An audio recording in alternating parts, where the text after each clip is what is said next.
ಸ್ನೇಹಿತರೆ, ಚರಿತ್ರೆ ಮತ್ತೊಂದು ವಿಡಿಯೋಗೆ ನಿಮಗೆಲ್ಲ ಪ್ರೀತಿಯ ಸ್ವಾಗತ.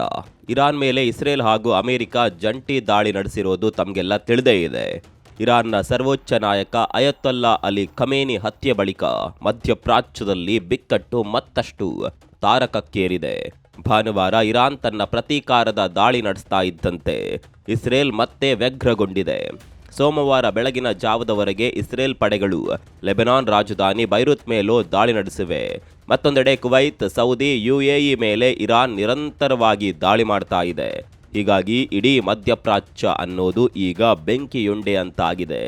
ಮೇಲ್ನೋಟಕ್ಕೆ ಇದೆಲ್ಲ ಇರಾನ್, ಇಸ್ರೇಲ್, ಲೆಬನಾನ್ ಹಾಗೂ ಮಧ್ಯಪ್ರಾಚ್ಯದ ರಾಷ್ಟ್ರಗಳ ಕದನ ಅಂತ ಗೋಚರಿಸಿದ್ರು ಇದರ ಪರಿಣಾಮ ಜಾಗತಿಕವಾಗಿಯೂ ಆಗುತ್ತೆ. ಅದರಲ್ಲೂ ಭಾರತದ ಮೇಲೂ ಈ ಸಂಘರ್ಷದ ಬಿಸಿ ತುಸು ಜಾಸ್ತಿಯಾಗಿಯೇ ತಟ್ಟುವ ಸಾಧ್ಯತೆ ಇದೆ. ಹಾಗಾದರೆ ಈ ಯುದ್ಧದಿಂದ ಭಾರತದ ಮೇಲಾಗುವ ಪರಿಣಾಮಗಳೇನು? ಒಂದು ವೇಳೆ ಇರಾನ್ನಲ್ಲಿ ಅಮೆರಿಕ ಕೈಗೊಂಬೆ ಸರ್ಕಾರ ಬಂದರೆ ಇರಾನ್ನಲ್ಲಿ ನಮ್ಮ ಹೂಡಿಕೆ, ಬಂದರುಗಳ ಕತೆ ಏನು? ಇಲ್ಲಿವರೆಗೆ ಭಾರತ ಇರಾನ್ನಿಂದ ತರಿಸಿಕೊಳ್ತಾ ಇದ್ದ ತೈಲವೆಷ್ಟು? ಇದೆಲ್ಲವನ್ನ ಇವತ್ತಿನ ಈ ವಿಡಿಯೋದಲ್ಲಿ ನೋಡೋಣ.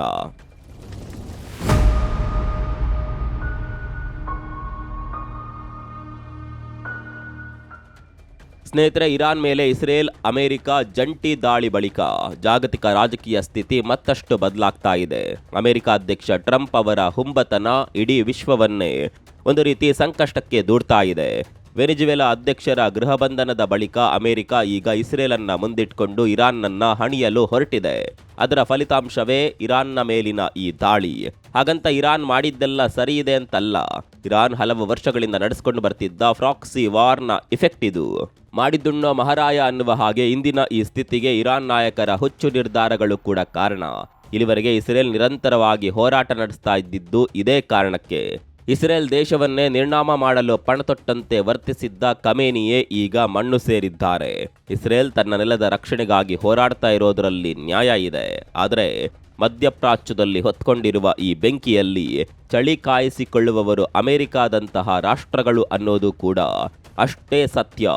ಮಿಡಲ್ ಈಸ್ಟ್ನಲ್ಲಿ ಹೊತ್ಕೊಂಡಿರುವ ಸಂಘರ್ಷ ಜಾಗತಿಕವಾಗಿ ದೊಡ್ಡ ಪರಿಣಾಮ ಬೀರುವ ಸಾಧ್ಯತೆ ಇದೆ. ಈಗಾಗಲೇ ರಷ್ಯಾ ಉಕ್ರೇನ್ ಯುದ್ಧದಿಂದ ಬಸವಳದಿದ್ದ ಜಗತ್ತಿಗೆ ಈ ಪ್ರತೀಕಾರದ ದಾಳಿಗಳು ಮತ್ತಷ್ಟು ಆತಂಕ ತಂದಿಟ್ಟಿವೆ. ಯುದ್ಧಗಳು, ದಾಳಿಗಳು ನಡೀತಾ ಇರೋದು ದೂರದ ಮಧ್ಯಪ್ರಾಚ್ಯದ ದೇಶಗಳಲ್ಲಿ. ಹೀಗಾಗಿ ಇದರಿಂದ ನಮಗೇನು ತೊಂದರೆ ಅನ್ನುವ ಉಡಾಫೆ ನಮ್ಮಲ್ಲಿ ತುಂಬಾ ಜನಕ್ಕಿದೆ. ಆದರೆ ಅಸಲಿ ವಿಚಾರ ಅಂದ್ರೆ ಯುದ್ಧಗಳು ಎಲ್ಲೇ ನಡೆದರೂ ಜಾಗತಿಕವಾಗಿ ಕೊಂಚ ಮಟ್ಟಿಗೆ ಹಿನ್ನಡೆಗಳು ಆಗೇ ಆಗುತ್ತವೆ. ಇದಕ್ಕೆ ಭಾರತವು ಹೊರತಲ್ಲ. ಸದ್ಯದ ಸ್ಥಿತಿಯಲ್ಲಿ Pakistan, Afghanistan, Lebanon, Turkey, Israel, Ukraine, Russia, Venezuela ಹೀಗೆ ಬಹುತೇಕ ಕಡೆ ಅಸ್ಥಿರತೆಯ ವಾತಾವರಣ ಇದೆ. ವಿಶೇಷವಾಗಿ ಇರಾನ್ ಮೇಲಿನ ದಾಳಿ ಭಾರತದ ಮೇಲೆ ಕೊಂಚ ದೊಡ್ಡ ಮಟ್ಟದಲ್ಲೇ ಪರಿಣಾಮ ಬೀರುವ ಸಾಧ್ಯತೆಗಳಿವೆ. ಅದರಲ್ಲೂ ತೈಲದ ಮೇಲೆ ದೊಡ್ಡ ಕರಿಛಾಯೆ ಆವರಿಸಿದೆ. ಯಾವೆಲ್ಲ ಸಮಸ್ಯೆಗಳು ಬರಬಹುದು ಅನ್ನೋದನ್ನ ಒಂದೊಂದಾಗಿ ನೋಡ್ತಾ ಹೋಗೋಣ. ಕಚ್ಚಾ ತೈಲ ಸರಬರಾಜಿಗೆ ಅಡ್ಡಿ, ಬೆಲೆ ಏರಿಕೆ ಬಿಸಿ. ಇರಾನ್ ಮೇಲೆ ದಾಳಿ ನಡೆದಿರೋದು ಭಾರತದಲ್ಲಿ ಕಚ್ಚಾ ತೈಲದ ಪೂರೈಕೆ ಮೇಲೆ ಪರಿಣಾಮ ಬೀರಬಹುದು. ಕಾರಣ, ಇಂಡಿಯಾ ತನ್ನ ಅಗತ್ಯತೆಯ 80%ಕ್ಕಿಂತಲೂ ಅಧಿಕ ಕಚ್ಚಾ ತೈಲವನ್ನ ಮಧ್ಯಪ್ರಾಚ್ಯ ಸೇರಿದಂತೆ ವಿದೇಶಗಳಿಂದ ಆಮದು ಮಾಡಿಕೊಳ್ಳುತ್ತದೆ. ಇದರಲ್ಲಿ ಇರಾನ್ನಿಂದ ಸರಬರಾಜು ಆಗುತ್ತಿದ್ದ ತೈಲವೂ ಸೇರಿದೆ. ಒಂದು ವೇಳೆ ಇರಾನ್ ಹರ್ಮುಜ್ ಜಲಸಂಧಿಯ ಮಾರ್ಗವನ್ನ ಬಹುದಿನಗಳ ಕಾಲ ಮುಚ್ಚಿದ್ರೆ ಸಮಸ್ಯೆ ಬಿಗಡಾಯಿಸಬಹುದು. ತಮಗೆಲ್ಲ ತಿಳಿದಿದೆ, ಈ ಹರ್ಮುಜ್ ಜಲಸಂಧಿ ಮಾರ್ಗ ಜಾಗತಿಕವಾಗಿ ಬಹಳಷ್ಟು ಆಯಾಮಗಳನ್ನು ಹೊಂದಿರುವ ಆಯಕಟ್ಟಿನ ಸ್ಥಾನ.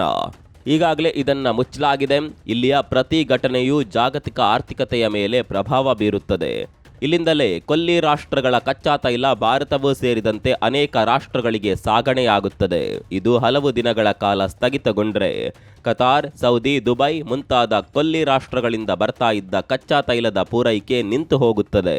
ಇದು ಸಹಜವಾಗಿ ಭಾರತದಲ್ಲಿ ಕಚ್ಚಾ ತೈಲದ ಕೊರತೆ ಉಂಟು ಮಾಡಲಿದೆ. ಒಂದು ಅಂದಾಜಿನ ಪ್ರಕಾರ ಭಾರತಕ್ಕೆ ಪೂರೈಕೆಯಾಗುವ 50% ಕಚ್ಚಾ ತೈಲ ಈ ಮಾರ್ಗದ ಮೂಲಕವೇ ಬರಬೇಕು.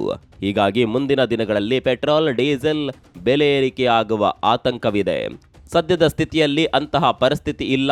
ಕೇಂದ್ರ ಸರ್ಕಾರ ಮಧ್ಯಪ್ರಾಚ್ಯದ ಸ್ಥಿತಿಗತಿಗಳನ್ನು ಬಹಳ ಸೂಕ್ಷ್ಮವಾಗಿ ಅವಲೋಕಿಸ್ತಾ ಇದೆ. ಈಗಿರುವ ಮಾಹಿತಿಯಂತೆ ಕನಿಷ್ಠ 10ರಿಂದ 15 ದಿನಗಳವರೆಗೆ ಆಗುವಷ್ಟು ಕಚ್ಚಾ ತೈಲದ ದಾಸ್ತಾನು ದೇಶದಲ್ಲಿದೆ. ಹೀಗಾಗಿ ದಿಢೀರಂತ ಸಮಸ್ಯೆ ಉದ್ಭವಿಸೋದಿಲ್ಲ. ಆದರೆ ಈ ಸಂಘರ್ಷಗಳೇನಾದರೂ ಬಹುದಿನಗಳವರೆಗೆ ಮುಂದುವರೆದರೆ ಸಮಸ್ಯೆ ಸಂಕಷ್ಟಗಳು ತಪ್ಪಿದ್ದಲ್ಲ. ಇನ್ನು ಮತ್ತೊಂದು ವಿಷಯವನ್ನ ಗಮನಿಸಬೇಕು. ಇದು ಸರಬರಾಜಿನ ಮೇಲಷ್ಟೇ ಪ್ರಭಾವ ಬೀರೋದಿಲ್ಲ. ಬದಲಾಗಿ ತೈಲ ಆಮದಿಗೆ ಬೇಕಾಗುವ ಸರಕು, ಸೇವಾ ಹಡಗುಗಳ ವಿಮೆ ಕೂಡ ಏರಲಿದೆ. ಸಾಗಾಣಿಕಾ ವೆಚ್ಚ ಸಹ ಹೆಚ್ಚಾಗಲಿದೆ. ಇದು ಕೂಡ ತೈಲ ಬೆಲೆ ಏರಿಕೆಗೆ ಕಾರಣವಾಗಬಹುದು ಅಂತ ಹೇಳಲಾಗ್ತಾ ಇದೆ. ಅಂತಾರಾಷ್ಟ್ರೀಯ ಮಾರುಕಟ್ಟೆಯಲ್ಲಿ ಈಗಾಗಲೇ ಕಚ್ಚಾ ತೈಲದ ಬೆಲೆ 1 ಬ್ಯಾರಲ್ಗೆ $80 ಏರಿದೆ ಅನ್ನುವ ಸುದ್ದಿ ಇದೆ. ಇದು ಮುಂದುವರೆದರೆ ಮುಂದಿನ ದಿನಗಳಲ್ಲಿ ಪೆಟ್ರೋಲ್, ಡೀಸೆಲ್ ಬೆಲೆ ದುಪ್ಪಟ್ಟಾಗಬಹುದು. LNG ಮತ್ತು LPG ಮೇಲೆ ಗಂಭೀರ ಪರಿಣಾಮ. ಮಧ್ಯಪ್ರಾಚ್ಯ ಬಿಕ್ಕಟ್ಟಿನಿಂದ ಅತಿದೊಡ್ಡ ಪರಿಣಾಮ ಅಂದರೆ LNG ಮತ್ತು LPG ವ್ಯಾಪಾರದ ಮೇಲೆ ಆಗಬಹುದು. ಯಾಕಂದರೆ LNG ಮತ್ತು LPG ಪೂರೈಕೆ ದೀರ್ಘಾವಧಿ ಒಪ್ಪಂದಗಳಿಗೆ ಒಳಪಟ್ಟಿರುತ್ತದೆ. ಅಲ್ಲದೆ ಈ ಎರಡರ ಪೂರೈಕೆಯಲ್ಲಿ ಭಾರತಕ್ಕೆ ಹೆಚ್ಚಿನ ಆಯ್ಕೆ ಇಲ್ಲ. ಕಚ್ಚಾ ತೈಲವಾದರೆ ನಾವು ರಷ್ಯಾ, ವೆನಿಜುವೆಲಾ, ಬ್ರೆಜಿಲ್ ಹಾಗೂ ಲ್ಯಾಟಿನ್ ಅಮೆರಿಕಗಳಿಂದ ತರಿಸಿಕೊಳ್ಳಬಹುದಾದಂಥ ಆಯ್ಕೆಗಳಿವೆ.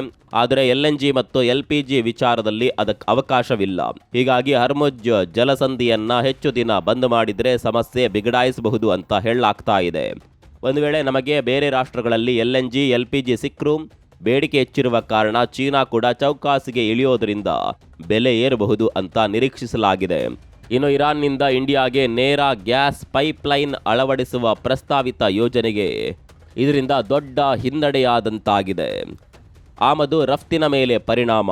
ಇನ್ನು ಇರಾನ್ ಮೇಲಿನ ದಾಳಿ ನಮ್ಮ ದೇಶದ ಆಮದು ರಫ್ತಿನ ಮೇಲೆ ಗಮನಾರ್ಹ ಹೊಡೆತ ನೀಡಬಹುದು.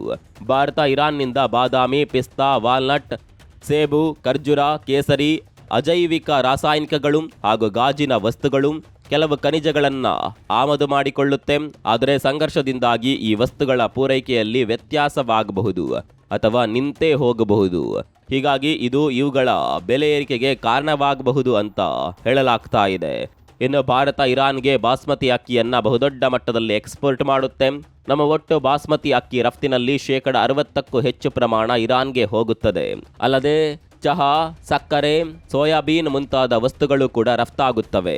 ಆದರೆ ಈ ಸಂಘರ್ಷ ದೀರ್ಘಕಾಲ ಮುಂದುವರೆದರೆ ರಫ್ತು ವ್ಯಾಪಾರ ನಿಲ್ಲಲಿದೆ. ಇದು ಸಹಜವಾಗಿ ನಮ್ಮ ಆರ್ಥಿಕತೆಯ ಮೇಲೆ ನೆಗೆಟಿವ್ ಪರಿಣಾಮ ಬೀರಲಿದೆ. ಅಕ್ಕಿ ಬೆಳೆಗಾರರಿಗೂ ಸಹ ದರ ಕುಸಿತದ ಬಿಸಿ ತಟ್ಟಲಿದೆ. ಇನ್ನು ಇದಲ್ಲದೆ ಇರಾನ್ ಇಂಡಿಯಾದಿಂದ ವೈದ್ಯಕೀಯ ಉಪಕರಣಗಳು, ಕೈಗಾರಿಕಾ ಬಿಡಿಭಾಗಗಳು, ಎಲೆಕ್ಟ್ರಾನಿಕ್ ಉಪಕರಣಗಳನ್ನು ಆಮದು ಮಾಡಿಕೊಳ್ಳುತ್ತೆ. ರಫ್ತು ನಿಂತರೆ ಈ ಉದ್ಯಮಗಳಿಗೆ ಹೊಡೆತ ಬೀಳಲಿದೆ.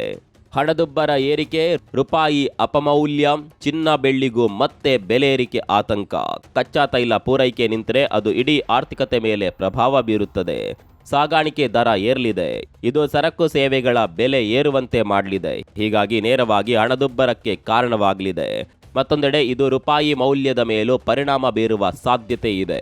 ಈಗಾಗಲೇ ನಮ್ಮ ರೂಪಾಯಿ ಮೌಲ್ಯ ಪಾತಾಳದಲ್ಲಿದೆ.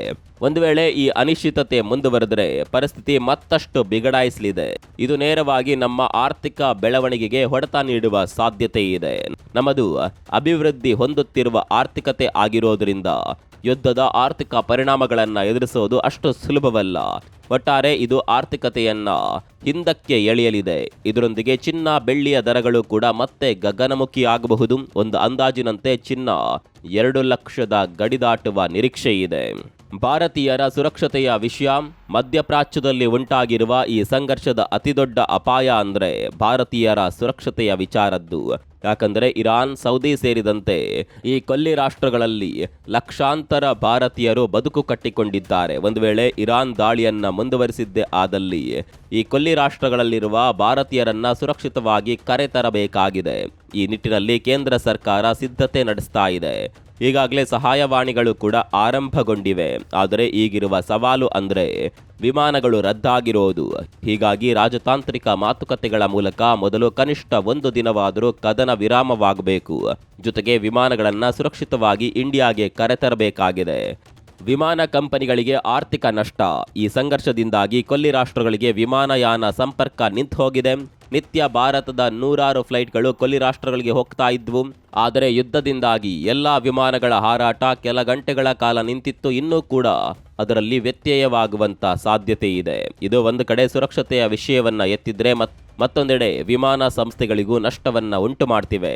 ದುಬೈ, ಅಬುದಾಬಿ ಸೇರಿದಂತೆ ಹಲವೆಡೆ ಭಾರತೀಯ ಪ್ರಯಾಣಿಕರನ್ನ ಏರ್ಪೋರ್ಟ್ಗಳಲ್ಲೇ ವಾಸ್ತವ್ಯ ಹೂಡುವಂತೆ ಮಾಡಿತ್ತು. ರಾಜತಾಂತ್ರಿಕ ಸಮತೋಲನದ ಬಿಕ್ಕಟ್ಟು.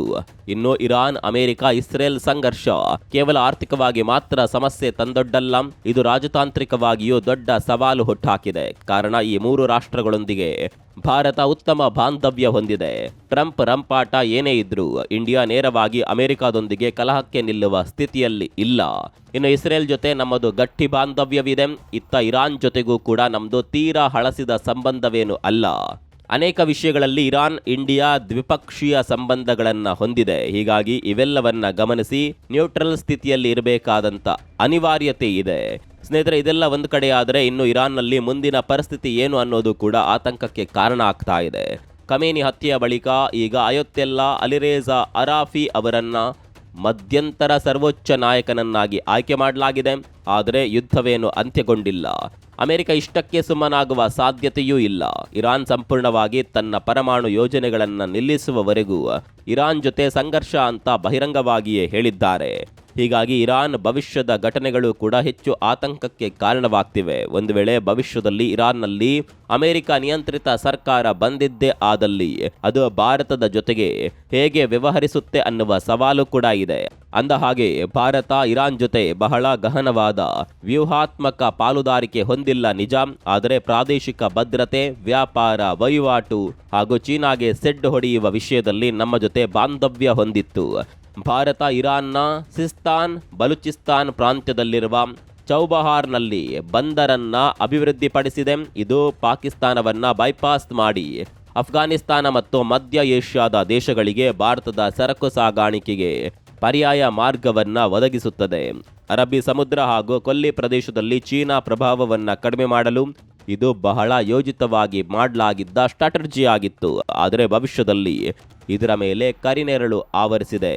ಅಮೆರಿಕ ನಿರ್ಬಂಧಗಳಿಂದಾಗಿಯೇ ಈಗಾಗಲೇ ಈ ಬಂದರಿನಲ್ಲಿ ಹೂಡಿಕೆಯ ವಿಷಯವು ಮೊದಲಷ್ಟು ಇಲ್ಲ. ಜೊತೆಗೆ ಮೂಲಸೌಕರ್ಯದ ಹೂಡಿಕೆ ವಿಷಯದಲ್ಲೂ ನಮಗೆ ಅಡ್ಡಿಗಳು ಕಾಡಬಹುದು ಅಂತ ಹೇಳಲಾಗ್ತಾ ಇದೆ. ಗಮನಿಸಬೇಕಾದ ಸಂಗತಿ ಅಂದರೆ ಅಮೆರಿಕ ವೆನಿಜುವೆಲಾದಲ್ಲಿ ಮಾಡಿದಂತೆ ಇಲ್ಲಿಯೂ ತನ್ನ ನಿಯಂತ್ರಣ ಸಾಧಿಸಿದ್ರೆ ಇಡೀ ಕೊಲ್ಲಿ ರಾಷ್ಟ್ರಗಳಲ್ಲಿ ಟ್ರಂಪ್ ಆಟಾಟೋಪ ಹುಚ್ಚಾಟಗಳು ಹೆಚ್ಚಲಿವೆ. ಭಾರತ ಇದನ್ನ ಹೇಗೆ ನಿಭಾಯಿಸಲಿದೆ ಅನ್ನೋದು ಕೂಡ ಮುಖ್ಯವಾಗುತ್ತೆ. ಹೇಗಿರುವ ಪರಿಸ್ಥಿತಿಯಲ್ಲಿ ಅಮೆರಿಕ ಈಗಾಗಲೇ ಸೌದಿ, ಕತಾರ್, UAEನಲ್ಲಿ ತನ್ನ ಕಾರಸ್ಥಾನ ಹೊಂದಿದೆ. ಒಂದು ವೇಳೆ ಇರಾನ್ನಲ್ಲೂ ಅವರ ಹಿಡಿತ ಗಟ್ಟಿಯಾದರೆ ಭಾರತಕ್ಕೆ ಮುಂದಿನ ದಿನಗಳಲ್ಲಿ ಪೀಕಲಾಟಗಳು ತಪ್ಪಿದ್ದಲ್ಲ ಅಂತ ಹೇಳಲಾಗ್ತಾ ಇದೆ.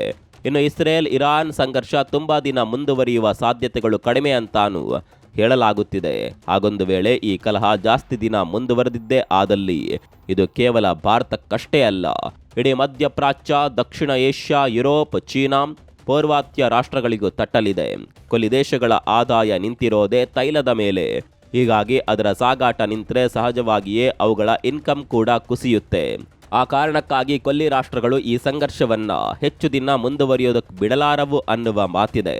ಮತ್ತೊಂದೆಡೆ ಭಾರತ ಕೂಡ ತನ್ನ ತೈಲ ಭದ್ರತೆಯನ್ನ ಕಾಪಾಡಿಕೊಳ್ಳಲು ಮುಂದಾಗಿದೆ. ರಷ್ಯಾ, ಬ್ರೆಜಿಲ್, ವೆನಿಜುವೆಲಾ ಹಾಗೂ ಲ್ಯಾಟಿನ್ ಅಮೆರಿಕಾದ ಕೆಲವು ರಾಷ್ಟ್ರಗಳ ಜೊತೆ ನಿರಂತರ ಸಂಪರ್ಕದಲ್ಲಿದೆ. ಪರ್ಯಾಯ ಆಯ್ಕೆಗಳತ್ತ ಚಿತ್ತ ನೆಟ್ಟಿದೆ. ಹೀಗಾಗಿ ಸದ್ಯಕ್ಕೆ ಆತಂಕದ ಪರಿಸ್ಥಿತಿ ಇಲ್ಲ. ಆದರೆ ಮುಂದಿನ ದಿನಗಳಲ್ಲಿ ಪರಿಸ್ಥಿತಿ ಹೇಗೆ ಬದಲಾಗುತ್ತೆ ಅನ್ನೋದನ್ನ ಮಾತ್ರ ಹೇಳಲಾಗೋದಿಲ್ಲ. ಸ್ನೇಹಿತರೆ, ಈಗಿರುವ ಮಾಹಿತಿ ಪ್ರಕಾರ ಸೋಮವಾರ ಇಡೀ ದಿನ ಇರಾನ್ ತನ್ನ ಪ್ರತೀಕಾರದ ದಾಳಿಯನ್ನ ಮುಂದುವರಿಸಿತ್ತು. ಅದರಲ್ಲೂ ಅಮೆರಿಕ ಸೇನಾ ನೆಲೆಗಳಿರುವ ಸೌದಿ, ದುಬೈ, ಬಹರೇನ್ನಲ್ಲಿ ಕ್ಷಿಪಣಿ ದಾಳಿಯನ್ನ ಮಾಡಲಾಗಿತ್ತು. ಬಹರೇನ್ನಲ್ಲಿರುವ ನೌಕಾನೆಲೆಯನ್ನೇ ಧ್ವಂಸಗೊಳಿಸಲಾಗಿತ್ತು. ಮತ್ತೊಂದೆಡೆ ದುಬೈನಲ್ಲಿರುವ ಅರಾಮ್ಕೋ ಆಯಿಲ್ ರಿಫೈನರಿ ಘಟಕದ ಮೇಲೆ ಕ್ಷಿಪಣಿ ಅಟ್ಯಾಕ್ ಮಾಡಲಾಗಿತ್ತು. ಈ ಬೃಹತ್ ಯೂನಿಟ್ನಲ್ಲಿ ಜಗತ್ತಿನ ಬರೋಬ್ಬರಿ 7% ತೈಲವನ್ನ ಸಂಸ್ಕರಣೆ ಮಾಡಲಾಗ್ತಾ ಇತ್ತು. ಅಂದಾಜು 6.5 ಮಿಲಿಯನ್ ಬ್ಯಾರಲ್ ಕಚ್ಚಾ ತೈಲವನ್ನ ಇಲ್ಲಿ ಉತ್ಪಾದಿಸಲಾಗ್ತಾ ಇತ್ತು ಅಂತ ಹೇಳಲಾಗ್ತಾ ಇದೆ. ಒಟ್ಟಾರೆ ಖಮೇನಿ ಹತ್ಯೆಯ ಬಳಿಕವೂ ಇರಾನ್ ಮಾಡು ಇಲ್ಲವೇ ಮಡಿ ಹೋರಾಟಕ್ಕೆ ಇಳಿದಿದೆ. ಕೇವಲ ಇಸ್ರೇಲ್ ಅಲ್ಲದೆ ಗಲ್ಫ್ ವಲಯದಲ್ಲಿರುವ 17 ರಾಷ್ಟ್ರಗಳ ಮೇಲೂ ತನ್ನ ಹುಚ್ಚಾಟ ಮೆರೆಯುತ್ತಿದೆ. ಅತ್ತ ಟ್ರಂಪ್ ಇರಾನ್ ಕೈಗೊಂಬೆಯಾಗಿಸಿಕೊಳ್ಳಲು ಅಣಿಯಾಗ್ತಾ ಇದ್ದಾರೆ. ಈ ಪರಿಣಾಮಗಳ ಬಗ್ಗೆ ನಿಮ್ಮ ಅಭಿಪ್ರಾಯವನ್ನು ಕಾಮೆಂಟ್ ಮಾಡಿ. ಮತ್ತೊಂದು ವಿಡಿಯೋದಲ್ಲಿ ಸಿಗೋಣ. ಅಲ್ಲಿವರೆಗೂ ನಮಸ್ಕಾರ.